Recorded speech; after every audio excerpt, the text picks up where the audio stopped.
This channel is supported by TrueFire. TrueFire is an online library of lessons from some of my favourite players. There's thousands of lessons on there. You can use the promo code JNC40 to get 40% off of any of their courses.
Quite a lot of us are fans of delay pedals in general, and some of the big players within the delay world, things like the Strymon Volante, things like the Boss RE202 Space Echo, things that I can remember recently that I've really enjoyed, the Strymon Night Sky as well, they tend to do sort of a little bit of a fixed thing. Now, the first time that I can remember, except for something like the Empress Zoya, someone coming out with something which sort of allows you to create your own delays is the Meris LVX. And I did a video with this yesterday. I'm really impressed with this thing. One of the things about this sort of thing though, that it does just remind me just how good value things like the Line 6 Helix, the fractal stuff, all of this tends to be. And what I'd encourage you to try to do, if you're not buying this sort of pedal and you don't have £689 to try, is to think about the HX Stomp in a similar way, or the HX VX, or whatever modeler you have. The basic concept of some of this stuff is to take a delay, take a dry path, so you take your delay and then you modify that delay in some way. So you might add, for instance with this, you can add sort of modulation post, you can add pitch stuff, you can add tube preamps, you can do all sorts of really great sounding stuff, and I really love the Meris sound and all that sort of thing, but it's not anything necessarily uniquely. Not that it doesn't sound super special, I'm just trying to say, like, there's nothing actually uniquely special about being able to design your delay or design a preset. You know, you can do this really easily in the HX Stomp Helix world, and I've done this to try and match something like a Volante. I've done this to try and kind of match the idea of a Strymon Night Sky. And in this video, I just wanted to show you how you might go about doing this sort of thing. I hope it's vaguely interesting, just in case you can't afford this sort of thing, but you still like that kind of concept of designing your own kind of delay pedal, modifying things in that way. Also, something to check out if you do like the sound of the Meris stuff, the free VST Valhalla Supermassive sounds incredible. I think it's still the best sounding reverb delay that I've ever heard, so go check that out. It's free, why not? Okay, so I took delivery of a Meris LVX yesterday because I wanted to kind of explore that pedal. I think it's got an incredible user interface and I love the sounds that Meris come out with. The question for me beforehand that I had was, is it going to be worth essentially the amount of money that a user would have to spend on it. So the price tag on it at the moment is £689, and we all know that Jesse J was wrong about the price tag. Like it sort of does matter a bit, especially for some folks. Now, the HX Stomp, some of you on the channel may already know that I'm a huge fan of it, and I was thinking, could we do something comparable to the Meris LVX? So if we take the idea that we're going to use the HX Stomp in that kind of way. So one of the things about the LVX is that it has a dry through. So anything that we do, I'm going to put down on to a separate path. So also within the LVX, you can choose different types of delay, and this is something that's true across all of the delay. You've got different delay structures and you've got different delay types. So you've got things like multi-tap, you've got things like poly, reverse and all that sort of stuff. So we've got most of that in here. We've also got the BBD chips and all that sort of stuff. So maybe we'll start off with something like the Bucket Brigade, and let's just start off with 300 milliseconds feedback, I don't know, 70. Scale I'm going to take down to 80 so that we get a little bit of left and right stuff. Turn the noise down, and mix I want at 100. So what we're going to do is have this path B kind of be our delay thing, and anything we want to happen to this delay we can do on this path. So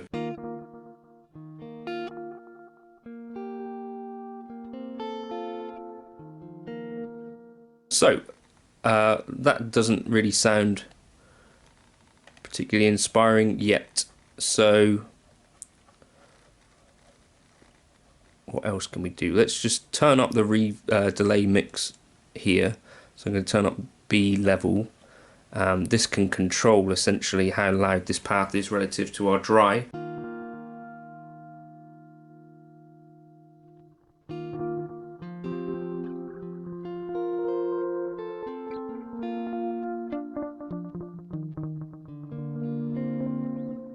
Okay, right, now, other things we could do. So, within the legacy section, we've actually got some things which are a little bit similar to what you can do on the Meris LVX. So we've got things like Tape Eater and Warble-matic, and I would think of these as being somewhat similar to like the cassette thing. So you could say,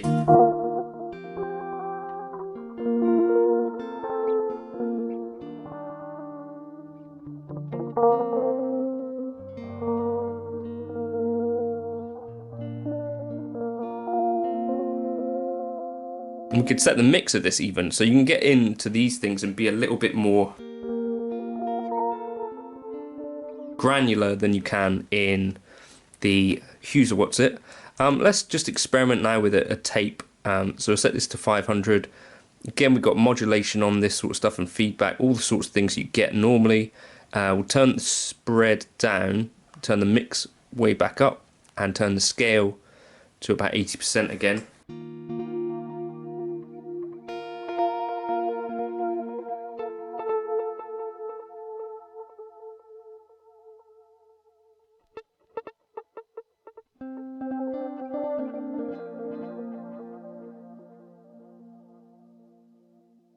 Seems the Tape Eater turns things to mono, so that's worth bearing in mind if you are looking for things that are not.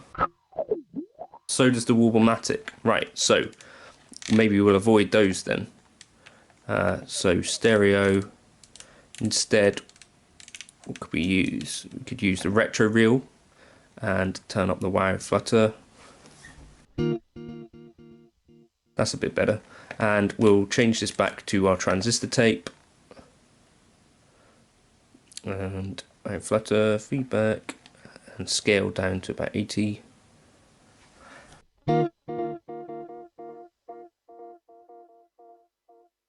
Turn our headroom up so we're not getting clipping on that.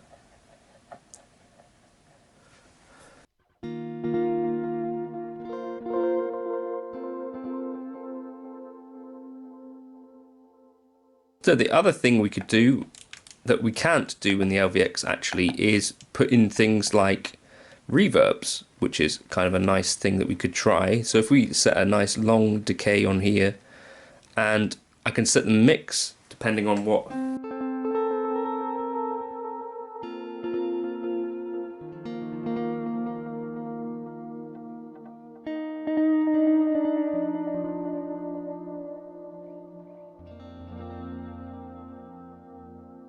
And the other thing we can do is have delays in series, and some of the really cool things that I liked about that are also possible within Helix 2. So if we set these to reverse, set them to be all pitched, and set the intervals to be +12, then in theory, feedback, we should get, if I put this down onto the path B again,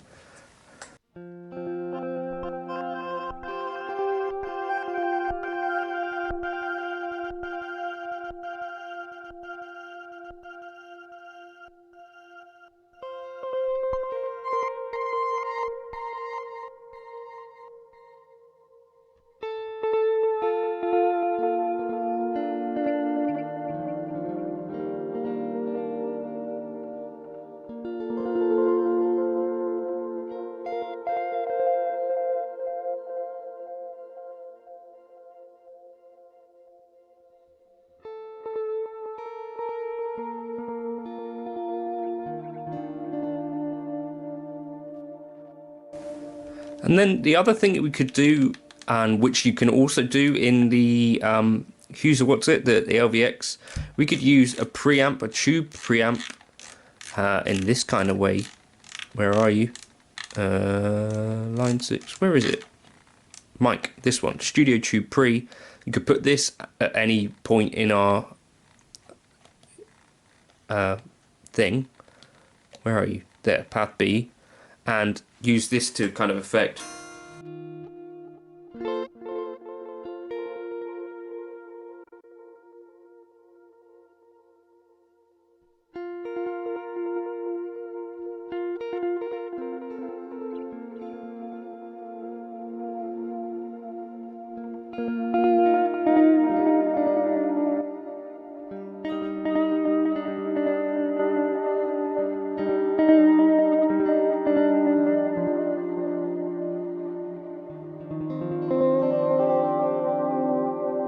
Actually, if I put that before this stuff, then I'd be able to.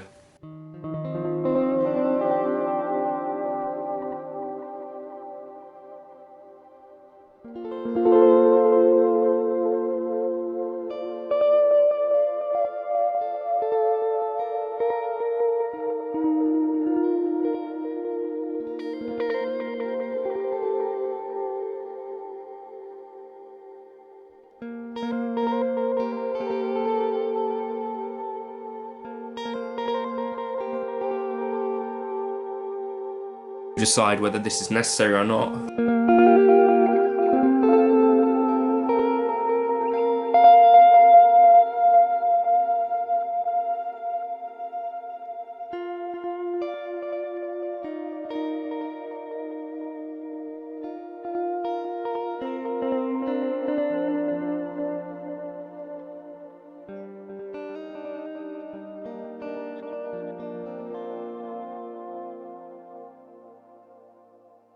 What else can we do? We could stick a nice bit of modulation on here, like some sort of harmonic flanger, why not? And path B, and we'll take the mix down, take the headroom up.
and it's just, you know, loads of great stuff in there, isn't it? So I think, to be fair, if you can imagine something in the Helix world, you can generally get pretty close, is what I've found to be mostly the case. There's not been, for me, a whole lot of stuff that you can't do. And of course, as you've got these dual paths and things like that, if you take away the idea that you want this drive-through, then you can do equally even more crazy.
So I think the HX Stomp is potentially something that you've not necessarily even delved into as much as is potentially possible, because I know I've spent, you know, countless hours and hours and hours with this sort of thing, and still there's a bunch of kind of combinations and things that I've never really tried, and I think you could find some real gems in here that you've maybe not even considered yet. Something like the astral pattern, for example, you could then